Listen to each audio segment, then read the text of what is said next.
Next on Investigative Report. Running on empty. The truth about the electric car industry. Advertisers bombard us daily with sexy or snazzy television commercials touting the possibilities of the electric vehicles over gas-powered engines. Environmental scientists of the decade have joined the largest course in history to convince doubters that electric vehicles play a vital role in artificial intelligence as well as our daily lives. Many learned professors have published studies purporting that we can do away with current fuel models for the storage capacity of electric batteries.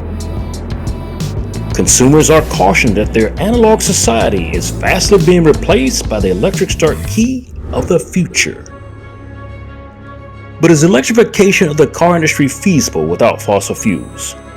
Or is all of this just one big facade? In this issue of Investigative Report, we uncover the finite fuel that is actually driving the sales behind the electric car industry. And now, running on empty, the truth about the electric car industry. Tesla Corporation's Apple-inspired electric vehicle showrooms belie the true ugliness driving this burgeoning industry.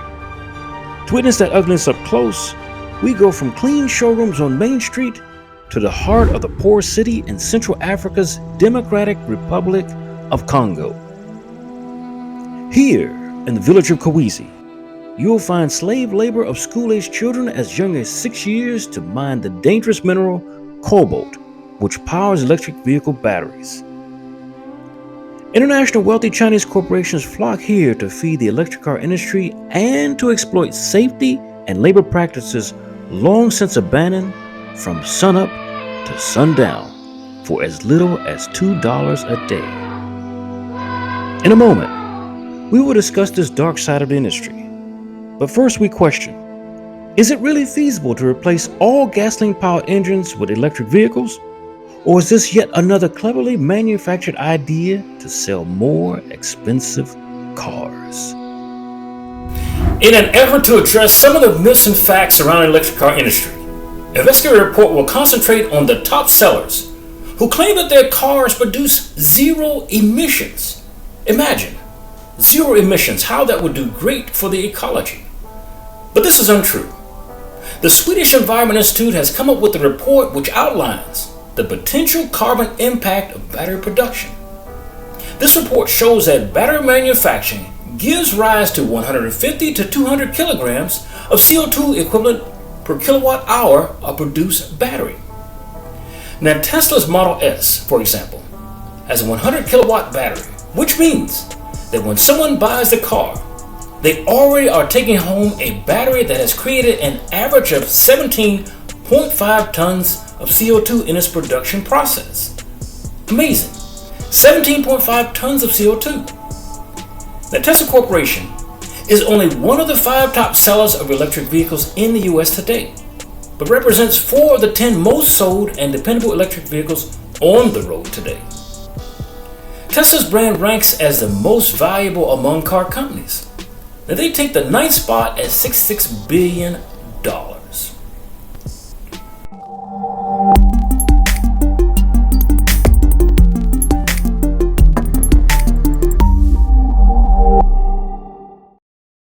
Tesla Corporation's current stated goal is to accelerate the advent of sustainable transport by bringing compelling mass-market electric cars to market as soon as possible and to be 100% zero emissions by 2030 and carbon neutral by 2035. That is a very ambitious schedule to have. But actually, if you take the top 5 electric car manufacturers combined, you would not limit the number of emissions across the United States any more then you would make them carbon neutral.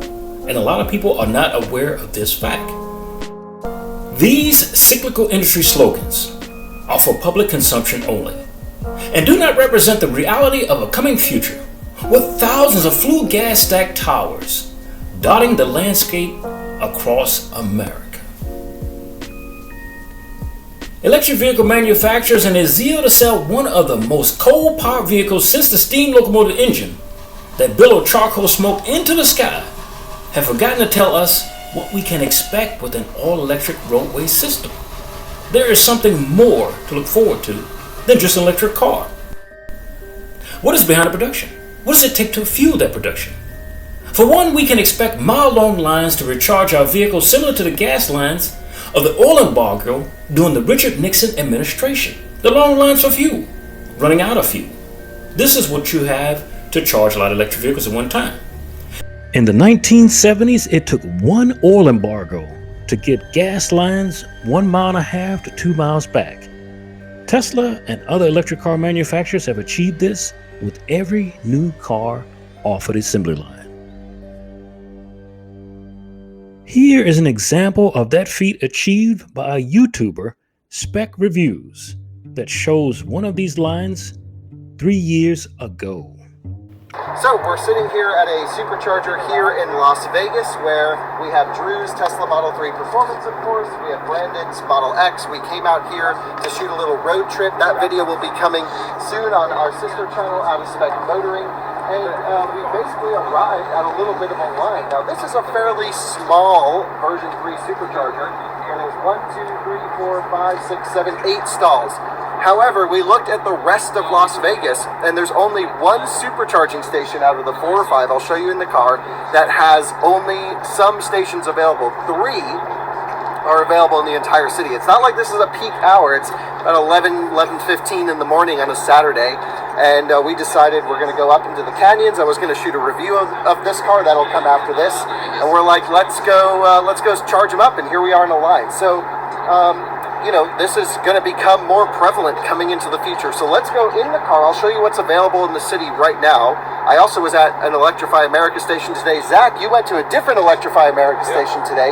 We should compare those experiences and then basically talk about ways that this is going to happen in the future and maybe ways we can avoid this going forwards. We are in Las Vegas. So let me just show you, just for example, there's a short wait at this supercharger. There's a medium wait at this supercharger. There's a short wait at that supercharger, and there's only 3 of 32 available at the high roller station where we were last night, where we were overheating version 3 cables. There's 1 available on this side of town. It's only a 72 kilowatt though, and that's for 1 city. So literally at 11:30 in the morning on a Saturday, you got to sit in line to charge this thing. This is great. And 2, that it is literally impossible to recharge a nation of vehicles during peak energy use simultaneously. There simply would be too high of a drain on the system, which would lead to brownouts, then blackouts, before total system failure. Imagine everybody in America going to a gas station at the same time. Now imagine everybody going to an electric recharge station at the same time. Now I will guarantee you that in whatever town you currently reside, the electric grid system relies on equipment and technology created over 30 years ago with only incremental investment and upgrades. In short, it's a dinosaur system. Now, on a much broader scale, the U.S. power grid in some places is as old as the 1900s, when the power system consisted of large, isolated power plants. Today, this grid system is ill-equipped to serve smaller, innovative solar or wind facilities that want to attach themselves to that same system. The danger with the configuration of a system like this is that it can barely handle an unanticipated ice storm outage or surge of electricity as it is. Now, what do you suppose would happen if we added the existing 276 million cars to that tattered system? So we will convert about 300 million gas engines to electric engines. On a broader scale, we would have to add to that system the electricity needed to run rail and plane travel systems that we currently do not have in place, as well as excluding aquatic boats and travel vehicles. Because we're going to electrify everything. Imagine. An example of this nightmare scenario can be witnessed in states such as California, which already has the largest number of privately owned vehicles, coupled with the mandate of an all-electric vehicle by 2035. So California is already on the cutting edge of changing their normal vehicles to electric vehicles. This is important. As electric cars and public demand surge for electricity, so will the demand for public charging stations powered by coal-fired power stations. To date, California has approximately 1 million electric cars and plug-ins as well as hybrids. By 2030, about 1.2 million chargers will be needed for 8 million vehicles, according to a California state report. But I ask you, how can California handle this kind of surge for electricity when it faces weekly electrical brownouts because the state does not generate enough electricity for its own needs? How then would the Golden State be able to tackle an all-electric vehicle fleet with its current energy producer? Now, a state like California is looking to clean the air, and by clean the air, they mean to clean the state of coal power plants.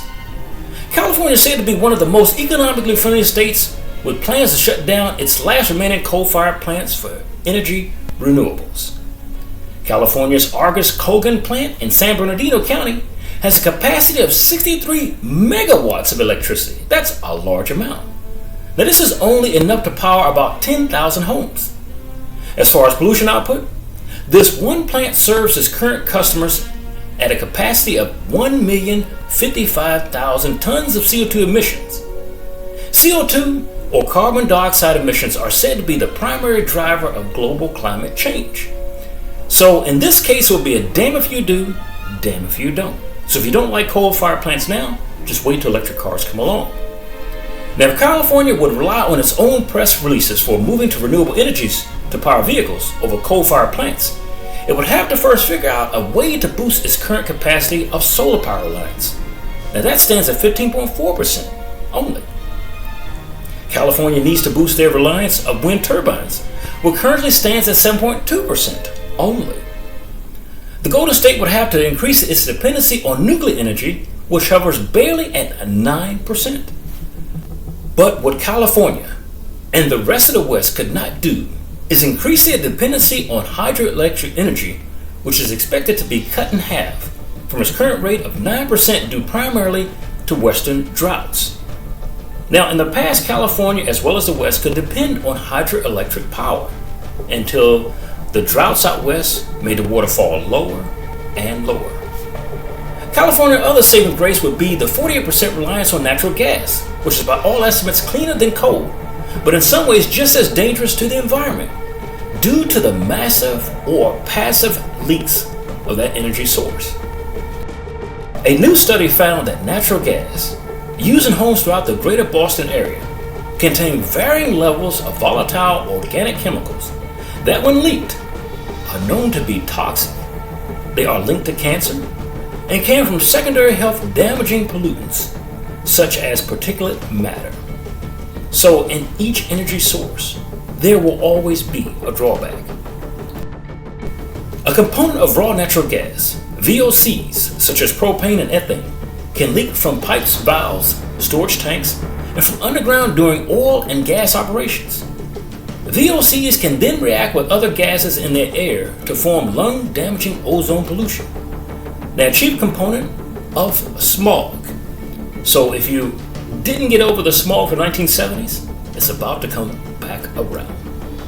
Today, there has been no government committee chaired to address the strain on demand that an enormous amount of electric vehicle homes, offices, streetlights that you see every day, and many other plug-in devices would do to our current aged system, minus additional coal-fired plants, and once in 100-year refurbishment of the current electric grid system we already have in place.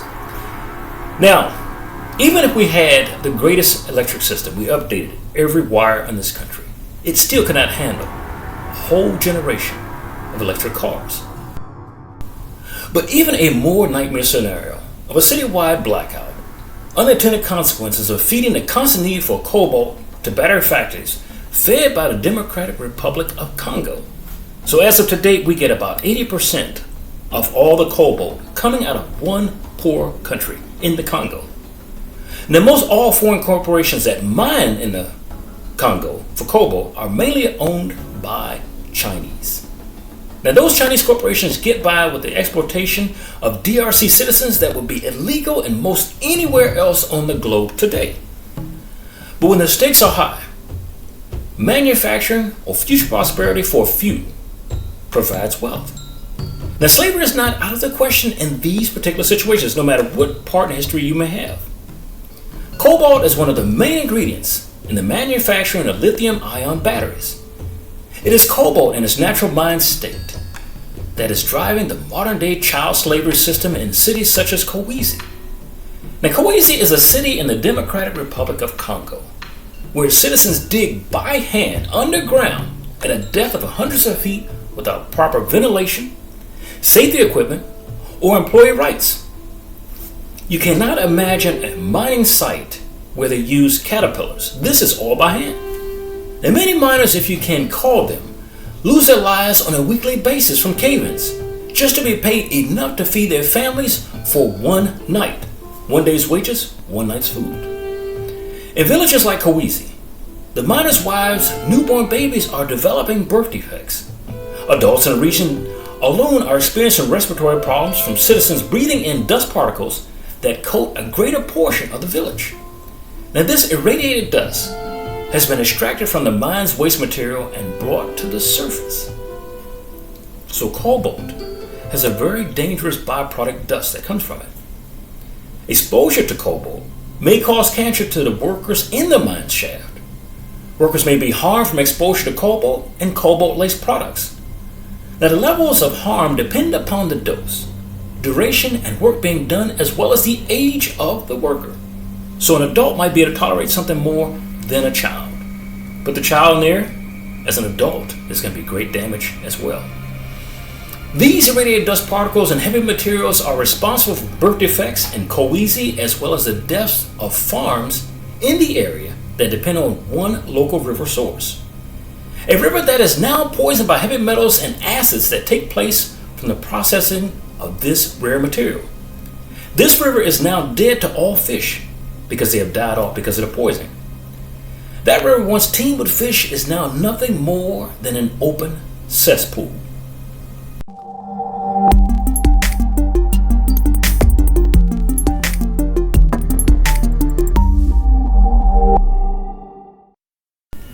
There has been an extensive investigation report done by Unreported World called Toxic Cost of Going Green. We will include a link below for you to watch it if you have the stomach to see what is happening in Kolwezi. Cobalt may drive slave labor in Kolwezi just as strongly as it drives the production of newer coal-fired plants in the country that process this material, China. China is building more coal-powered utilities now than ever before, despite the promises they made towards climate change. In China, President Xi Jinping promised not to build more coal-powered plants in 2021. But that same year, the country began building over half of the world's new coal-based plants in, of all places, China. Imagine that. Half of the world's new coal-fired plants are built in China. It is believed that China's reliance on coal allows Beijing to avoid dependence on foreign sources. That also means China's recent increased investment in coal-powered industries helps protect its energy independence in the case of conflict. So China is into protecting itself. In this way, energy and environmental statistics data graph charts, you can see which countries utilize more coal-fired plants and that China is a leader in the industry of dirty air.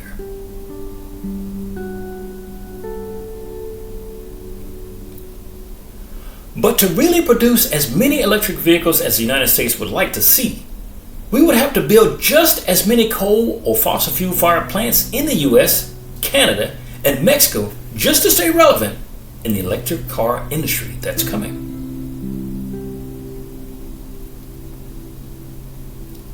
If environmentalists decry that the air is unbreathable now, just wait until we blacken the skyline with smokestacks dotted across the heartland, spewing toxic fumes day in and day out and during the night. The one saving grace from this nightmare scenario is that we wouldn't be able to replace gas-powered engines for at least another 50 years. Why, you might ask? Because forecasts predict that the current supply of cobalt from the Congo won't be able to keep up with demand by 2030, or even as early as the year 2025. and that's only a couple of years away. Cobalt is a finite resource that has to be either mined or recycled from an existing battery just to be able to spread countrywide. And we don't have that kind of place in this country yet where we can refurbish those batteries without driving people to do it. Now, even if we had the raw material to supply such an expensive fleet, most citizens cannot afford these vehicles based on their existing cost. The average household income of a Tesla owner is over $100,000. The average Tesla Model X owner is $147,000 per year, and the average Tesla Model S owner is $151,000 per year. So that's a pretty high rate to start with. Tesla's electric cars have base prices ranging between $43,000 to $129,000 in 2023, depending on the model. Now, I don't know about you, but nobody in lower end could afford these vehicles. The cheapest Tesla car is the Model 3, which is still out of income range for most Americans and citizens of foreign countries. And surely, these vehicles are out of range of the citizens who slave in the mine to gather materials and who could ill afford to replace a cell phone, let alone buy a cell phone, which derive its power from the very same mine. That's right, your current cellular phone derives its power from cohesion. Now, why even those who can afford electric vehicles complain about changing the batteries once it wears out? The average cost to replace a 75 kilowatt battery for Tesla's Model 3 costs around $16,000.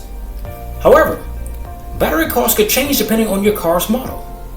Remanufactured packs cost between $9,000 to $10,000, but brand new batteries might cost as much as $22,000, and that is out of the range of low-income Americans or people abroad. Today, most EV batteries are said to have a life expectancy of 15 to 20 years within a car, but some recent studies have shown degradation not yet publicly reported. This brings us to the whole conversation of how much time it takes to charge that long-distance battery on the current electrical grid system. So a lot of people want to get in and get out. In the past, it took much longer, but they're trying to shorten that time. For most Teslas, it only takes about an hour to charge from 40% to 80% on a 220 volt system, and under 2 hours to go from 80% to 100%. In contrast, it takes a consumer under 4 minutes to fill up their traditional car at a gas pump and drive away. So it's hard to sell somebody an electric car if you do it in 4 minutes versus an hour. On the other hand, the batteries in electric vehicles charge on the power that is coming straight off the electric grid, which is powered by fossil fuels currently, not wind, not solar. Now, this is one reason why there has been such a pushback to electric vehicles. Many have questions how energy intensive is it to build an EV or an EV battery versus building a comparable traditional gas engine. Now, there has been studies that it takes more energy to build an electric car than a gas car. Traditional car engines do not need to burn coal to get their energy, but the average electric vehicle needs about 80 kilowatt hours at a charging station. Now compare both vehicles will require a distance of a 1,000-mile road trip in an electric vehicle that needs 33 kilowatt hours of energy to travel 100 miles alone. Now a Tesla Model S will require about 286 pounds of coal to be burned at a local power plant, whereas a car would use none of that off-site energy. A comparison. The race then would come down to whether the car powers itself or does a coal-fired plant several miles away perform the same function while dirtying the air. Like I said before, take away all the gas-powered vehicles. There are many thousands of coal plants that will replace them. Tune in tomorrow night as we continue part 2 of Running on Empty, the truth about the electric car industry.